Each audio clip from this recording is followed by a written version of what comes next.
The desert had a way of turning without warning, one moment quiet and golden, the next a roaring, sand-filled nightmare that swallowed the sky. Evelyn Carter had been riding her mule toward Fort Willow when she saw the storm rolling in like a living thing, twisting the horizon into a wall of red dust. She urged the mule faster down the empty trail, praying for shelter, but the desert didn't care for prayers. It answered with wind by the time she spotted the silhouette of an old trading post. The storm was already clawing at her skirt, whipping it around her legs. She stumbled inside, dragging the mule with her until it refused to take another step.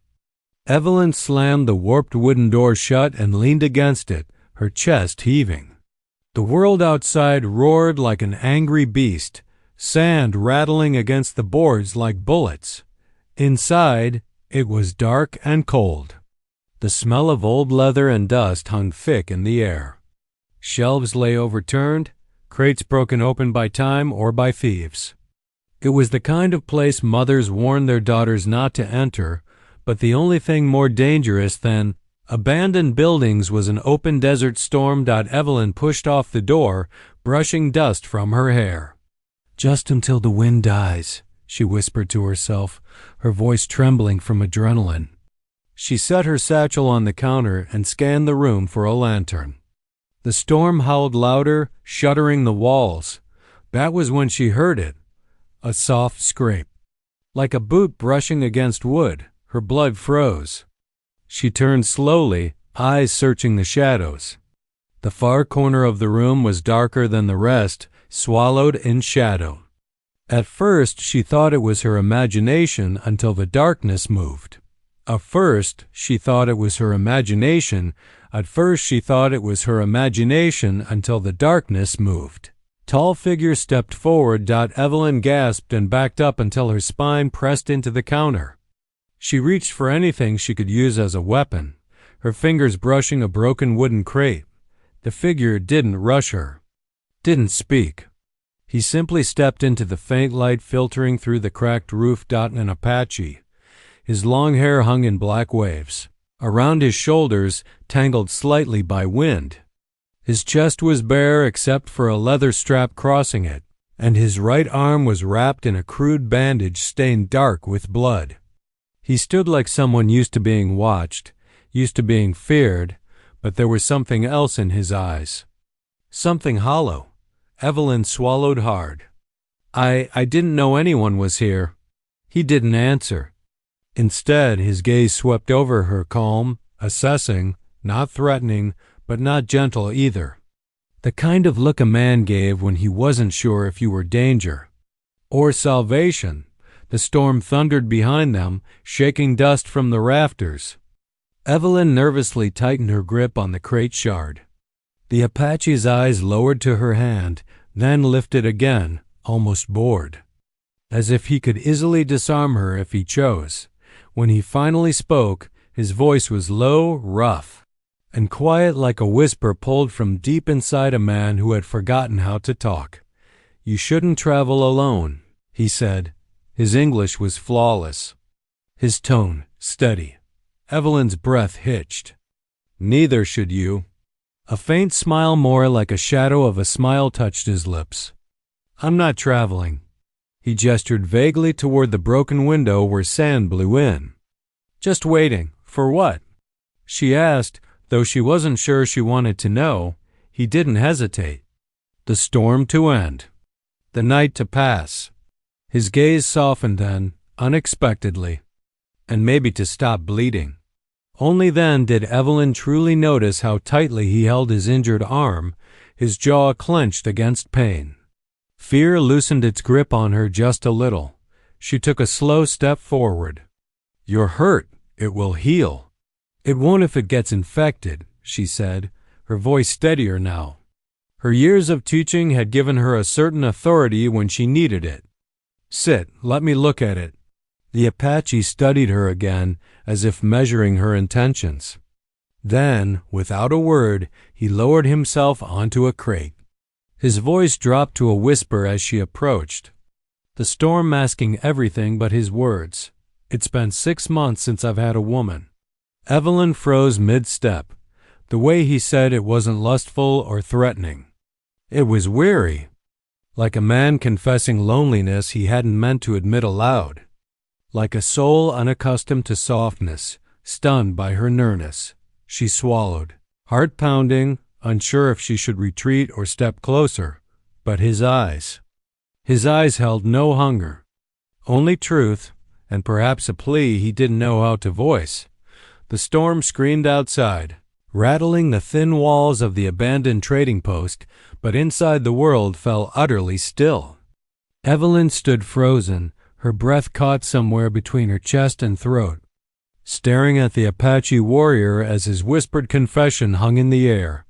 "It's been 6 months since I've had a woman." The words were not a demand, not a challenge. They felt like something pulled unwillingly from him, torn from the deepest, loneliest part of his soul. He said them not as a man seeking to claim, but as a man who had forgotten what closeness even felt like. Evelyn's fingers trembled, where they hovered over his wounded arm. She didn't know whether to step back or continue forward. Her instinct as a woman told her to be cautious. Her instinct as a healer, a role she had learned out of necessity. Patching up injured children and ranch hands back in Willow Creek told her he needed help. So she swallowed, regained her breath, and forced her voice not to shake. "I came to help your arm," she said softly. Nothing more. His gaze lifted to hers, dark, steady, unreadable. "I know. Then why would you say something like that?" she whispered. Wind roared, sand blasting against the windows like hail. The fireless room grew colder. For a long moment, he didn't answer. Evelyn wondered if he regretted speaking at all, if maybe the words escaped him. Without permission, he looked down at his bandaged arm. His thumb rubbed absently over the edge of the soaked cloth. "Because I want you to understand why I won't touch you." Evelyn blinked. She hadn't expected that. He continued, his voice barely audible over the storm. "A man alone for too long becomes unpredictable. Women fear him. They should." He lifted his eyes again, and in them she saw the flicker of something heavy, self-blame, maybe even shame. "But I'm not here to hurt you." The sincerity in his tone surprised her. He was large, taller than most men she'd ever met, his frame carved with muscle earned from years in the desert. His presence alone should have terrified her. Yet the way he held himself, the way he remained seated, hands open, unthreatening. It was almost gentle. Evelyn drew in a slow breath and moved closer. "Let me see the wound." The Apache nodded once. She knelt beside him, her skirt brushing the dusty floorboards, and carefully peeled the rough cloth from his arm. The moment she touched him, he inhaled sharply, not from pain, but from the shock of her warm fingers on his skin. Evelyn pretended not to notice, focusing instead on the injury. A deep, jagged cut ran from his bicep to nearly his elbow, angry and red with swelling. "This needs cleaning," she murmured. "You must have been drifting around with it for days." 3, he said. She glanced up. 3 days? How long have you been in this trading post?" "Since morning. And before that?" Silence. Evelyn studied him. "You're running from something." His jaw tightened. "Not running." His voice lowered. "Escaping. From what?" "Men who wanted me dead," he said simply. "They almost succeeded." She didn't press further, though dozens of questions burned inside her. Who attacked him? Why? Did it have anything to do with the recent trouble rumored near the border? But she sensed he wasn't ready to tell her more, not yet. Instead, she dug through her satchel, pulling out her small tin of salve and a strip of clean cloth. "This may sting," she warned. The Apache nodded. "I can bear pain." "I'm sure you can," she said, unable to keep a wry note from her voice. But when she dabbed the salve onto his wound, his breath hitched. Just slightly. Barely noticeable. But she saw it. Felt the way his muscles tensed beneath her fingers. Her heart beat faster, not out of fear, but out of the strange awareness settling between them. She had tended to men before, but none had ever sat so still, watching her with such intensity. His eyes followed every movement as if memorizing her. When she finished wrapping the bandage, she sat back on her heels. Taza, though she didn't know his name, yet looked at her with a gratitude he didn't speak. "You shouldn't help me," he said quietly. "And why not?" "Because when the storm ends, we will go separate ways. And you will forget me." Something inside her tightened unexpectedly. "Is that what you want?" He looked at her, not at her hands or her bandage, but straight into her eyes. "No," he whispered. "But it is what must be." Evelyn's breath caught. She suddenly felt the storm wasn't outside, it was inside this room, swirling between them, pushing them toward a fate neither of them fully understood. She stood slowly. He watched her rise, his gaze following her like something he couldn't control. For the first time since entering the trading post, Evelyn wasn't afraid that she was curious, dangerously curious. The wind eased just enough for Evelyn to hear her own heartbeat. Still kneeling beside him, she let her fingers fall away from the fresh bandage she had wrapped around his arm. The Apache warrior, tall, broad, and carved by hardship, watched her with a depth in his eyes she had never seen in any man before. For a moment, neither spoke. Then he exhaled slowly, as if releasing something heavy he had carried for a long time. "You have a steady hand," he said. Evelyn offered a small, self-conscious smile. "Teaching rowdy children will do that to a woman." His lips twitched, not quite a smile, but close. It softened him for a second before the storm's remaining growl brought his expression back into its guarded place. He rose to his feet with deliberate calm, though she could see the effort it took. She stood as well, dusting her skirt. "Do you have a name?" she asked. "Taza." The name suited him, short, sharp, strong. A desert wind condensed into a single breath. "And you?" he said. "Evelyn Carter." He nodded, repeating it under his breath as if trying it on. "Evelyn." Her name sounded different in his voice, lower, richer, carrying a strange warmth she didn't expect from a man so quiet. Lightning crackled across the sky outside the boarded windows, illuminating his face. For the first time, she noticed the faint scar running diagonally along his jaw. It wasn't fresh. It was older than the cut on his arm, older than the storm, older even than his loneliness. She didn't know why she whispered when she asked, "How did you get that scar?" Taza stood still. Too still. His gaze drifted away, somewhere far from the dusty trading post. Somewhere darker. "A white soldier gave it to me," he said quietly. "During the attack."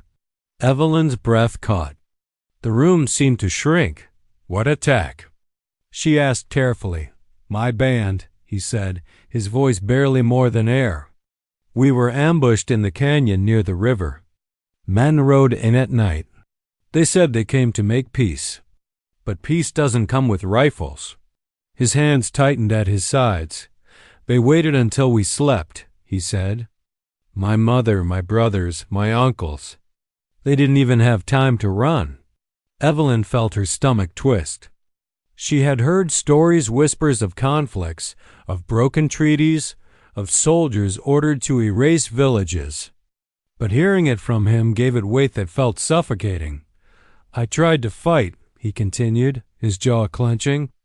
"I killed 2 before they struck me down. When I woke, they were gone. And so was everyone I loved." His voice cracked on the last word, not enough for anyone else to hear, but enough for Evelyn to feel. "You survived," she said softly. He nodded once. "The only one." Evelyn's breath trembled. She reached out without thinking, her fingers brushing just above the bandage on his arm. He didn't flinch. He simply watched, as though memorizing her touch. "Taza, I'm so sorry." He closed his eyes for a moment, letting her words wash over him. When he opened them again, they glistened faintly in the dim light. For 6 months, he whispered, I have walked alone, eating whatever I could hunt, sleeping on stones, speaking to no one. I came to this shelter because the storm forced me, not because I wanted company. Evelyn's throat tightened. So when you told me you hadn't been with a woman in 6 months, it wasn't lust, he said, finishing her thought. It was truth. I haven't touched anyone. Haven't let anyone close enough. His voice deepened, almost breaking. And I forgot what it feels like for someone to care whether I live or die. The honesty in his words pierced her. She had met many men, some arrogant, some proud, some desperate, but none had ever stood in front of her stripped of all armor, admitting loneliness without shame. She took a breath. I care, she said, the words slipping out before she could stop them. Taza's eyes snapped to hers, dark, intense, alive in a way they hadn't been moments earlier. You shouldn't, he said quickly, almost desperately. Why not? Because I don't know if I can protect you. His gaze flickered toward the door as if expecting shadows to burst through. Those who attacked my band are still out there. They hunt the last of us. They hunt me. So you're telling me, Evelyn said softly, that being close to you is dangerous. Taza nodded once. Very. A beat passed between them, thick, warm, pulsing with the storm's dying echoes. Evelyn stepped closer. Danger, she whispered, is everywhere out here. He stared at her, stunned by her courage. Or her foolishness, maybe a little of both, for the first time. A genuine smile warmed his hardened features. You are a strange woman, Evelyn Carter. And you, she said, her voice shaking just a little, are a man who needs someone to stand beside him. Taza swallowed hard, as though the idea itself hurt. Or he'll dot before he could answer. A sudden sound split the air, a metallic clink from outside. Evelyn stiffened. Taza's entire body snapped into alertness. Danger had found them, and neither was ready for what it would bring. The metallic clang echoed again, sharper this time, reverberating through the empty trading post like a warning. Evelyn froze, her heart hammering against her ribs. Taza's body, tense and coiled, moved instinctively between her and the door. The storm outside had slowed, but the air inside now crackled with a different kind of threat, human, deliberate and dangerous. They're coming, he whispered, barely moving his lips. His dark eyes, black as riverbeds in shadow, scanned the gaps in the boarded windows. We have little time. Evelyn clutched her satchel closer, the makeshift weapon she had found still in her hand. She wanted to be brave, but the realization hit her like a fist. She was alone in the desert, with a wounded man facing unknown attackers. And yet, as she looked up at Taza, something inside her steadied. He wasn't just strong, he was prepared. He would protect her. Footsteps crunching over gravel and broken wood grew louder. A man's coarse laughter followed, deep and cruel. Evelyn caught the words through the cracked door. They're in here. Grab whatever's worth it and run 'em off. Taza's hand brushed hers, not possessive, not demanding, just guiding. His touch anchored her, and she realized it was the first comfort she had felt in weeks. He led her to the far side of the room, crouching behind a stack of empty crates. His arm brushed hers again, and she felt warmth radiate from him, a quiet reassurance amidst the fear. They'll break in, he said softly.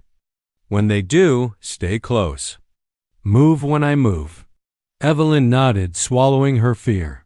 She had never fired a gun in her life, but she understood instinctively that this was no time for hesitation. The footsteps were closer now, followed by a sudden shout as one of the men tried to pry open the door. Taza shifted, moving like a shadow. His hand clasped hers again, a silent promise. Then, without warning, the door splintered under brute force. Wood cracked and fell with a thundering crash. The first outlaw stepped inside, his eyes wide with greed and surprise at finding them already alert. Taza didn't hesitate. He lunged forward, his movements fluid, precise. The room became a blur of motion. The outlaw staggered under a strike to his chest, sprawling across the dusty floor. Evelyn gasped and instinctively ducked as another man raised his gun. The bullet whizzed past her ear. Her heart lurched violently, but Taza intercepted the second attacker with a roar, shoving him backward into the shelves. Evelyn's breath came fast. She wanted to scream, to run, to do something, but her body froze. And yet, in the chaos, a strange realization anchored her. She wasn't alone. Not truly. Taza fought not only with skill but with a ferocity born from pain and loss. Every strike was precise. Every movement protective. She watched him, awestruck and terrified at the same time. One of the men attempted to flank them, knife raised. Evelyn's fingers fumbled with a small wooden crate shard she had grabbed. She swung it instinctively, and it landed with a sharp crack against the man's arm, causing him to stumble. It wasn't much, but it was enough to buy Taza the advantage he needed. In a final, swift move, he disarmed the intruder, sending him sprawling into the other attackers. The fight lasted only minutes, but the room smelled of sweat, dust, and adrenaline when it was over. The men had fled, nursing bruises and ego wounds, leaving Evelyn and Taza panting amidst broken crates and scattered debris. Silence returned, thick and almost deafening. Evelyn's hand shook as she lowered the crate shard. Her legs were weak, but she stayed close to Taza. He, too, was breathing hard, his wounded arm pressed protectively across his chest, but the ferocity in his eyes had not dimmed. "You are." "Remarkable," he said finally, his voice low, almost approving. His eyes lingered on her hands, shaking slightly, still gripping the crate. Then he added softly, "You did well." Evelyn swallowed, cheeks burning. I just helped." "No," he said firmly. "You protected yourself. And you protected me." His gaze softened. Most wouldn't have lasted even a moment. The storm outside had passed entirely, leaving only the quiet hum of the desert night. Moonlight filtered through the broken boards, illuminating his scarred face and powerful form. He knelt in front of her, lowering himself onto one knee, bringing his eyes to hers. "Tell me," he said, voice nearly a whisper, "will you be all right out here alone? Or will you stay until morning?" Evelyn felt an unfamiliar pull in her chest, a flutter that had nothing to do with fear. The danger had passed, but the storm of emotion inside her had only begun. Standing there, surrounded by sand and shadow, she realized that leaving was no longer simple, and neither was resisting the strange. Fierce connection she felt toward Taza. Her gaze met his, steady and unflinching. "I'll stay," she said softly. Taza's lips curved just slightly, a shadow of a smile. "Not V." The desert had gone quiet. The wind had died completely, leaving only the distant whisper of shifting sand. Inside the broken trading post, Evelyn sat on a crate, still trembling from the fight, while Taza knelt nearby, his wounded arm now freshly wrapped. Neither spoke at first, the silence between them thick with unspoken questions and the strange intensity that follows shared danger. Evelyn's eyes wandered to him, his dark hair falling across his forehead, his chest rising and falling with slow, deliberate breaths. She noticed the faint line of his scar again, running from jaw to shoulder, and felt an odd tug in her chest. She realized she had been studying him far more than she should, yet she could not look away. The danger had passed, but the electricity in the air lingered, hotter than the desert sun. Taza's gaze found hers, and she felt it settle deep into her bones. He wasn't searching for threat, nor for comfort, but for understanding. And in that look, Evelyn saw the loneliness that had been his companion for months and perhaps years. You don't have to stay, he whispered, his voice low, almost shy. When the storm ends, you can leave. I don't want to leave, she said before she could stop herself. The words startled her as much as they seemed to surprise him. Taza tilted his head slightly, studying her. You don't know me. You barely know who I am, he said, his tone softening with curiosity and caution. I know enough, she replied, and the truth of it pressed against her chest like the warmth of the fire they hadn't lit. I know you fight. I know you survive. I know you've been alone. Too long. He gave a slow nod, almost imperceptible. Yes, too long. The words carried a weight that made the air between them heavy. He shifted closer, careful not to invade her space, but close enough that she could feel the heat radiating from his body. I haven't spoken to anyone for 6 months. Not properly. Evelyn reached out tentatively. Her fingers brushed the fabric covering his arm. He flinched slightly, not from pain, but from the unfamiliar tenderness. His hand hovered near hers, unsure whether to cover it or let it remain. Hi, she began, but he stopped her with a quiet shake of his head. No words, he whispered. Not now. Instead, he sat quietly, and she followed his lead, letting her hand rest gently on his bandaged arm. The desert night crept through the broken windows, casting slivers of silver across their skin. The air was filled with the smell of dust, sweat, and something soft or something she couldn't name but recognized as belonging only to this moment. Evelyn felt her pulse quicken. For the first time since arriving in this wilderness, she sensed a fragile trust forming between them, as if the desert itself had paused to give them this space. Taza's eyes softened, his usual vigilance dimmed just slightly, and she knew that she was seeing a side of him no one else had. Why? Why did you tell me you hadn't been with a woman? She asked, voice trembling but curious. He swallowed, gaze fixed on the floor. But because I wanted you to understand me, he admitted. I needed you to see why I keep distance from everyone, why I survive alone, and because I forgot what it feels like to have someone near. Evelyn's chest tightened at the admission. You don't have to be afraid of me, she whispered.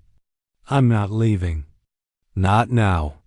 Slowly, deliberately, Taza's hand moved to hers, a tentative connection that made her stomach flutter.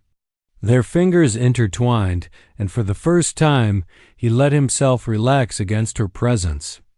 There was no rush, no lustful demand, only a quiet acknowledgement of each other's existence and need. The moonlight streamed in across them, illuminating the fine dust on their clothes, the tiny cuts on his arms, the faint trembling of her hands. The room felt like a sanctuary, isolated from the world, from danger, from pain. For a brief moment, they existed only in each other's presence, and then, almost imperceptibly, Taza leaned his forehead against hers. His breath mingled with hers, slow and steady. Evelyn felt warmth radiate through her, a mix of comfort, longing, and the undeniable spark of something that had been missing from both their lives. Tonight, he whispered, barely audible, you make the loneliness go away. Evelyn closed her eyes, resting her hand on his chest. Then let it stay away, she murmured in the quiet aftermath of the storm. With the desert stretched endlessly beyond the broken walls, they sat together. Two souls stitched temporarily together by fear, survival, and something far more fragile and precious trust. Outside, the wind had died completely. Inside, a new storm was quietly beginning, one of closeness, vulnerability, and the first stirrings of a connection that neither had expected, but both desperately needed. The storm finally broke in the middle of the night. Rain hammered against the clay walls of the lodge, a steady, angry drumming that made the world outside feel both distant and dangerous. Maya woke with a start, unsure at first what had dragged her from sleep, the thunder, the cold. or the soft, deliberate sound of movement nearby. She pushed herself up on her elbows and froze. Tahu was awake, wide awake.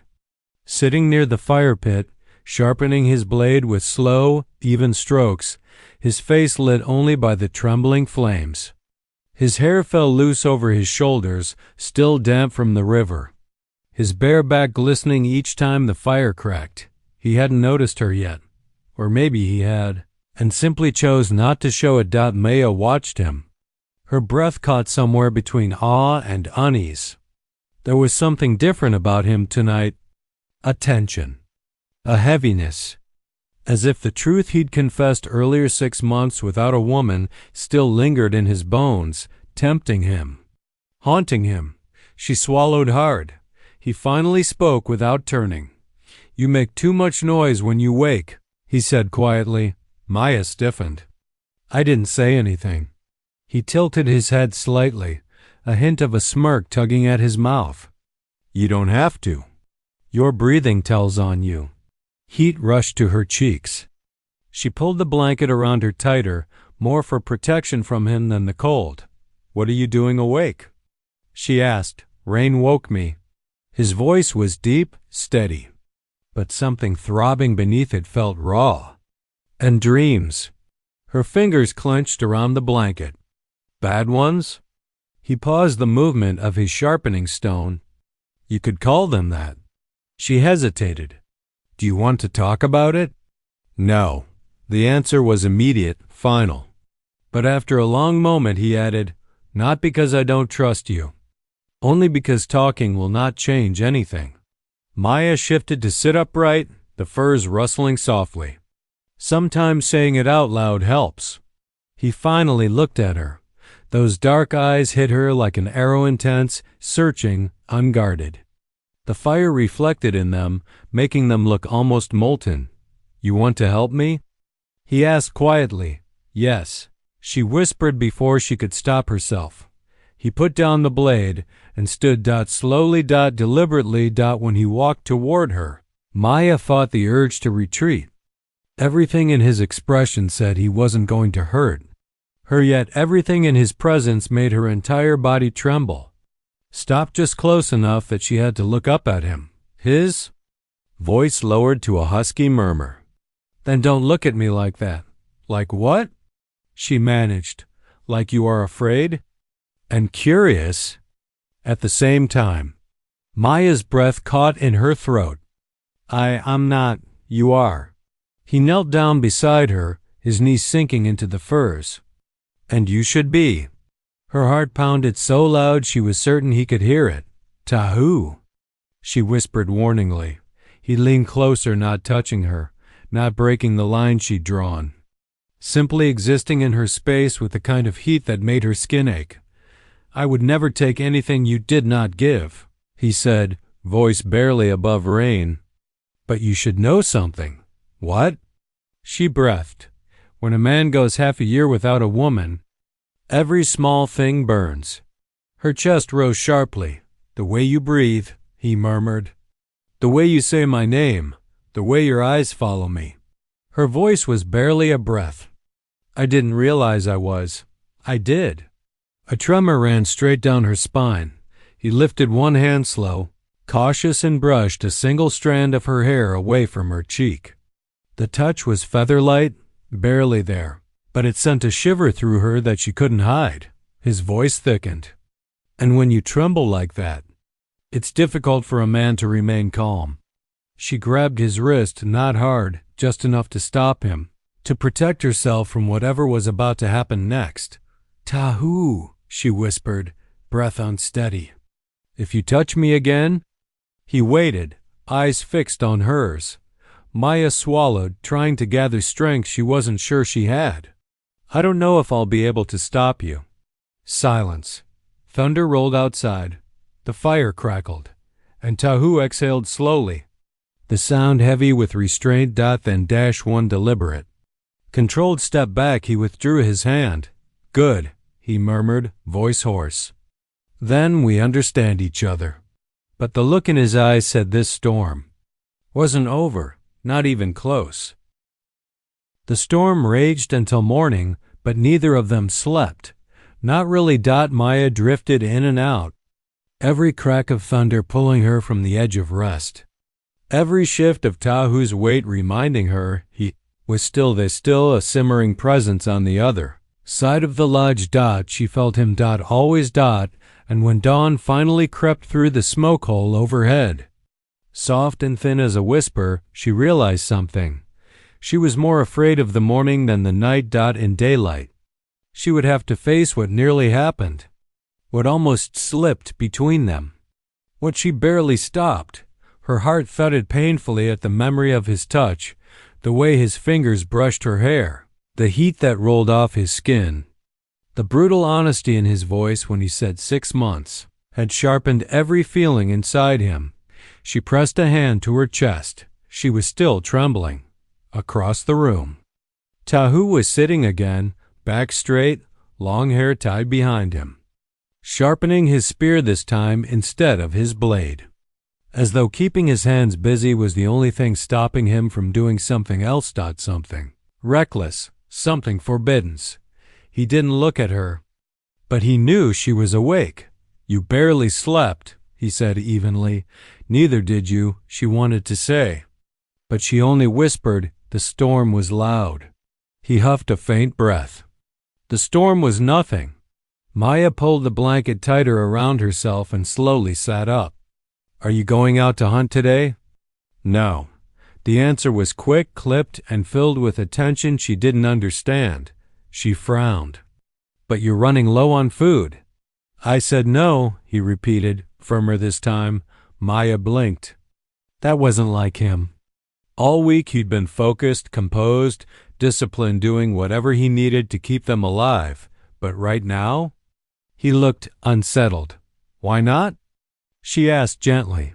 This time he lifted his head, and his eyes, dark, intense, and unguarded, locked onto hers with a heaviness that made her breath stall.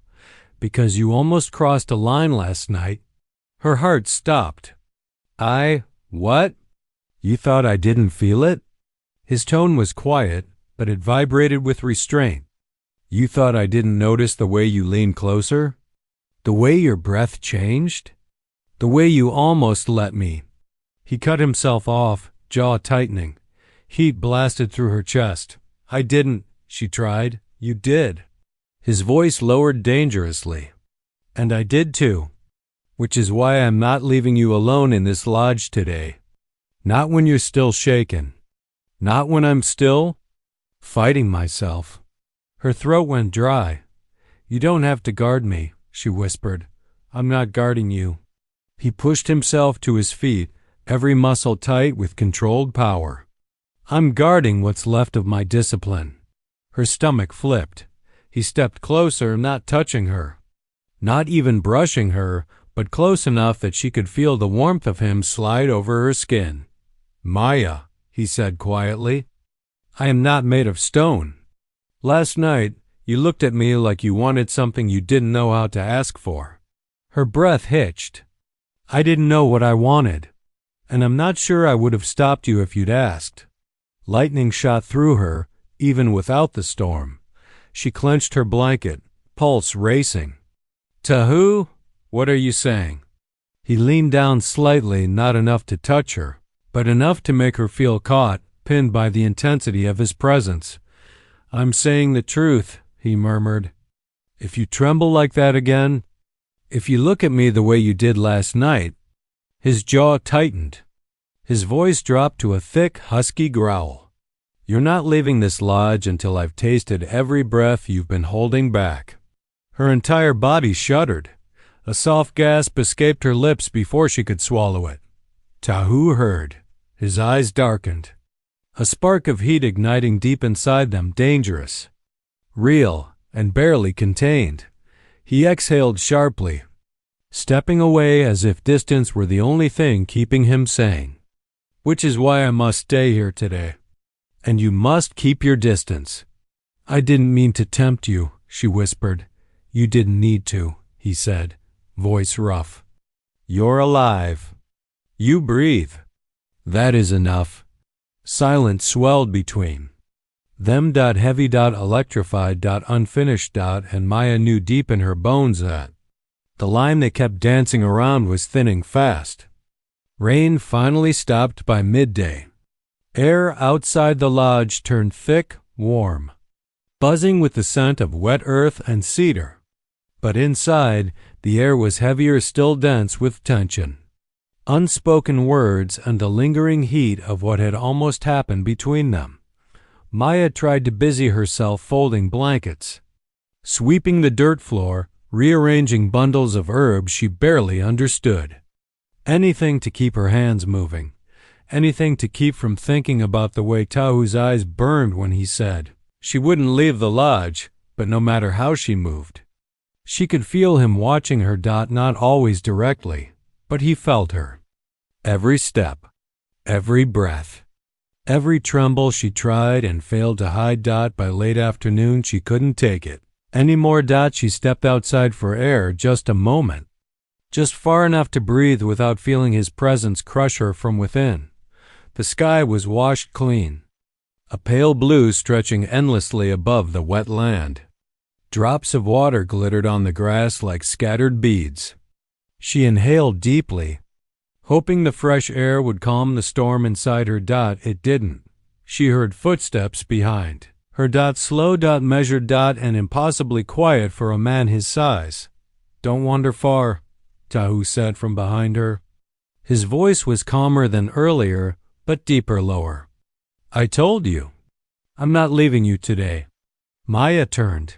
He was leaning against the lodge doorway, arms crossed, hair loose around his shoulders. Sunlight hit the scars on his chest, the rigid lines of discipline etched into him, the dangerous warmth simmering beneath. "You don't need to watch me," she said, trying to sound braver than she felt. "Yes," he replied, eyes locking onto hers. "I do." That simple answer made something inside her twist. Fear, want, confusion, heat. "You think I'm going to throw myself at you?" she asked quietly. His jaw tightened. "I think you don't understand what you're playing with." "I'm not playing." His eyes narrowed, sharp, dark, searching. "Then what are you doing?" She hesitated, trying to understand why I'm drawn to you. That hit him harder than she expected. His muscles went still. His breath changed. His eyes dropped to her lips for half a heartbeat before he caught himself. "Maya," he said, voice thickening. "Go back inside." "No." He stiffened. "No?" He repeated slowly. She stepped closer, not too close, just enough that she could see the ripple of surprise cross his face. "You're not the only one who felt something last night," she whispered. The wind stilled. Whole world seemed to hold its breath. Tahu's voice was a deep warning murmur. "Say that again." "I felt it," she said, barely audible. "When you touched me." His eyes darkened instantly. His control strained. She could see it in the way his chest rose, the way his fingers curled, the way he didn't move a single step toward her, even though it looked like every instinct in him wanted to. "Maya," he rasped, "you don't know what that does to me." "Then tell me," she whispered. He shook his head, once slow, tortured. "If I tell you, I won't stop at words." She swallowed. "What if I don't want you to stop?" That broke him. He pushed off the door frame so suddenly her breath caught. But even then, even wanting her, even shaking with it, he didn't touch her. He stood in front of her, towering, trembling, barely breathing. "Maya," he said hoarsely, "I will not take the first step. Not after last night. Not after fighting myself all morning." Her heart pounded painfully. "Why not?" "Because if I touch you first," his voice dropped to a dangerous, hungry whisper, "there will be no turning back. I won't be able to pretend I don't want you. I won't be able to pretend you don't tempt me." Her lips parted. His breath hit hers. But he stayed completely, impossibly still. "If this is real," he murmured, "if you truly want what you're asking." He stepped back one single, careful step. "Then you come to me."